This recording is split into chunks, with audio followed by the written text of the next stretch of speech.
Saat itu, langit pekat. Kami sedang menyusuri malam dan tiba-tiba muncul cahaya putih dari rel kereta api. Semakin lama, semakin mendekat, lalu seketika lenyap di kejauhan.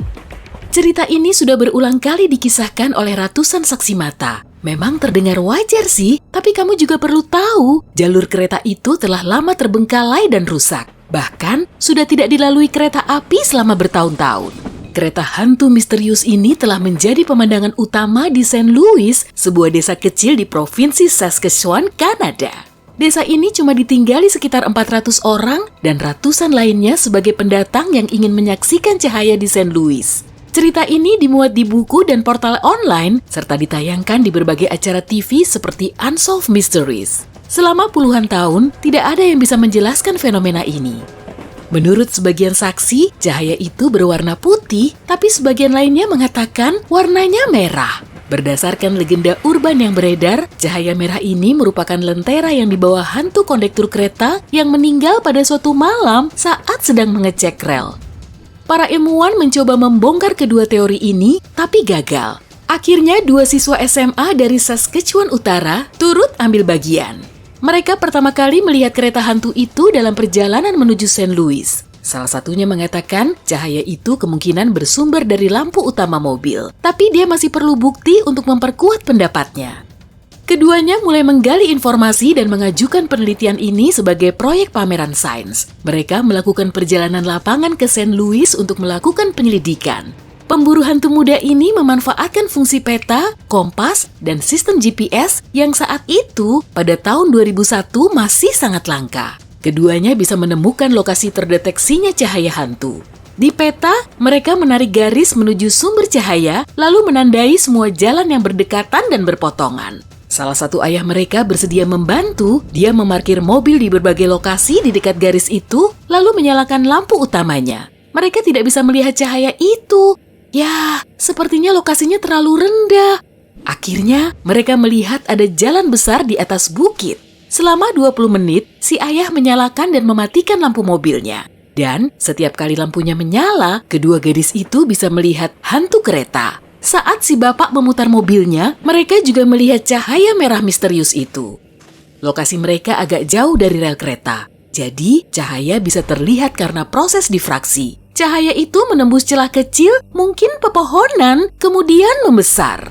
Karena proyek sains inilah, kedua remaja cerdas itu mengantongi medali emas dalam pameran sains. 10 tahun kemudian, cerita serupa terjadi di Anson, Texas. Setiap malam, penduduk setempat melihat cahaya misterius di suatu jalan tol. Mereka menamainya sebagai cahaya Anson dan mengaitkannya sebagai seorang ibu yang membawa lentera sambil mencari anaknya. Anaknya telah hilang ditelan badai salju. Sang ibu pun pergi mencarinya, tapi tidak pernah kembali. Sekelompok pelajar tidak percaya dengan cerita indah ini, lalu berusaha mencari tahu dengan bantuan iPhone. Mereka menyusuri jalanan kotor sambil mengikuti petunjuk Google Map menuju jalan tol yang dipercaya sebagai sumber cahaya itu. Baru setengah jalan saja, mereka sudah bisa memastikan kalau cahaya itu bersumber dari cahaya mobil, bukan ibu-ibu yang membawa lentera. Mudahlah ya menjadi pemburu hantu di luar rumah, tapi bagaimana kalau rumahmu sendiri yang berhantu? Inilah yang dialami oleh keluarga yang baru saja pindah ke rumah tua pada tahun 1921. Rumah itu besar dan diterangi lampu gas, tak ada listrik dan banyak lorongnya. Sudah mirip rumah berhantu di film-film klasik ya. Suatu pagi, wanita yang menurut cerita dari mulut ke mulut bernama Ibu H itu mendengar derap kaki dari lantai atas saat dia berada di rumah sendirian. Dia pun memeriksa setiap kamar, tak lupa satu kamar di lantai atas. Semuanya kosong.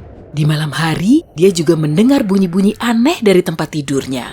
Suara seseorang memindahkan perabot dan porselen, serta helaan nafas dalam sunyi.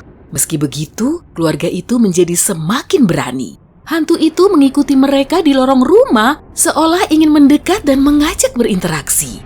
Suatu ketika, anak Ibu H masuk ke kamarnya karena si ibu telah memanggilnya. Saat si ibu bilang kalau itu cuma suara angin, anaknya tak percaya.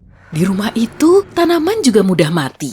Inilah bagian yang paling menakutkan. Suatu malam, Ibu H terbangun dan bisa melihat jelas ada sepasang pria dan wanita di kamarnya.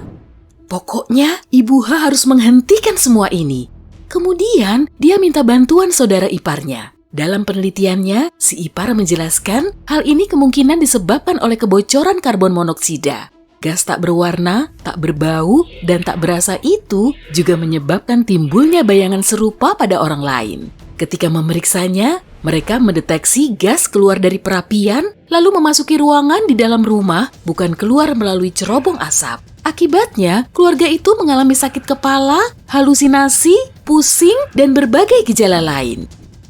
Sebagian hantu meninggalkan jejaknya, atau begitulah menurut mitos di San Antonio. Menurut versi ini, pada tahun 1938, ada bus sekolah yang melaju menembus badai salju dahsyat, lalu mogok di atas rel. Saat kru kereta melihat bus itu, mereka berusaha mati-matian untuk menghentikan keretanya. Tapi kecelakaan itu tak bisa dicegah. Ya, semua orang di dalam bus tidak bisa diselamatkan. Kemudian, hantu mereka memperingatkan orang lain agar tidak mengalami nasib yang sama. Sejak saat itu, banyak orang berbondong-bondong ke lokasi kejadian untuk menantang nasib. Mereka menghentikan mobilnya di jalur hantu itu, lalu menunggu para hantu menampakkan diri untuk menyelamatkan mereka. Sebagian orang menaburkan bedak bayi di atas mobil untuk mendapat sidik jari sebagai bukti. Dan mereka memang melihatnya. Nah, ternyata ada juga penjelasan logisnya. Rel kereta di situ agak miring, sehingga saat mobil bergerak, sidik jari si pengemudi akan terlihat di taburan bedak bayi. Kisah asli yang menjadi sumber inspirasi mitos ini tidak terjadi di San Antonio kok, tapi di Salt Lake City, Utah. Hal di luar nalar telah terjadi di kampus Coventry University, Inggris. Orang-orang yang telah masuk ke ruang bawah tanah buatan abad ke-14 ini akan keluar sambil berlari tunggang langgang. Di dalamnya, mereka melihat hantu perempuan.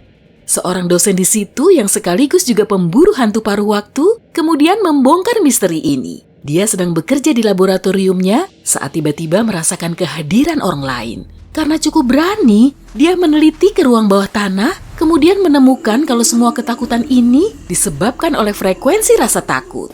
Tingkat frekuensi bunyi di ruang bawah tanah itu sangat tinggi, sehingga mereka yang memasukinya akan merasakan ilusi optik, cemas, dan ketakutan. Efek yang sama juga bisa membuat kita mendengar bunyi seperti senandung saat jemari lembab kita mengusap permukaan gelas. Di desa kecil Kalachi, Kazakhstan, terdapat penyakit misterius unik yang disebut sleep hollow. Pada tahun 2013 lalu, sebagian penduduknya terserang penyakit ini. Saat itu, mereka sedang melakukan rutinitas seperti biasa, bersepeda, pergi bekerja, atau berbincang-bincang, dan tiba-tiba jatuh tertidur. Gejalanya serupa, penderitanya menceracau, pusing, kemudian boom! Bahkan, sebagian baru bisa bangun setelah 6 hari mendengkur keras. Saat kembali sadar, mereka tidak ingat dengan kejadian sebelumnya. Tubuhnya lemah serta menderita sakit kepala. Penyakit ala Sleeping Beauty ini menyerang semua lapisan usia termasuk anak-anak, bahkan kucing bernama Marquis pun terdampak. Pemiliknya menjelaskan, kucing itu mulai menabrak-nabrak dinding, perabotan, dan juga anjing. Kemudian kucing itu tertidur sambil mendengkur selama berjam-jam seperti manusia. Selama 3 tahun, penderita penyakit tidur ini sebanyak lebih dari 150 orang. Dokter dan ahli gangguan tidur berupaya keras untuk mencari solusinya.